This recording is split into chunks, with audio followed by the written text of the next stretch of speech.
Le gouvernement a décidé d'interdire les déplacements nocturnes à l'échelle nationale entre 23h et 4h30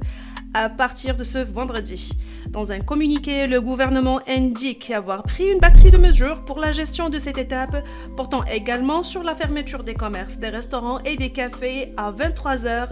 ainsi que le maintien de toutes les autres mesures de précaution en vigueur dans le cadre de l'état d'urgence sanitaire relative aux fêtes, rassemblements, manifestations, salles de cinéma et funérailles, et ainsi de suite.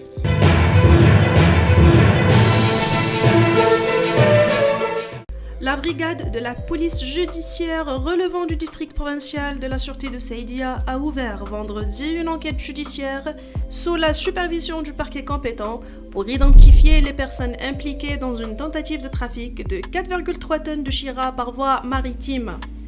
Un communiqué de la Direction générale de la Sûreté nationale, la DGSN, indique que les éléments de la brigade de police touristique avaient mis en échec une opération de trafic de cargaison de drogue saisie à la zone côtière de Saïdia vendredi matin, emballée dans 94 ballots d'un poids total de 4,3 tonnes, abandonnés par les trafiquants suite à l'intervention des éléments de police.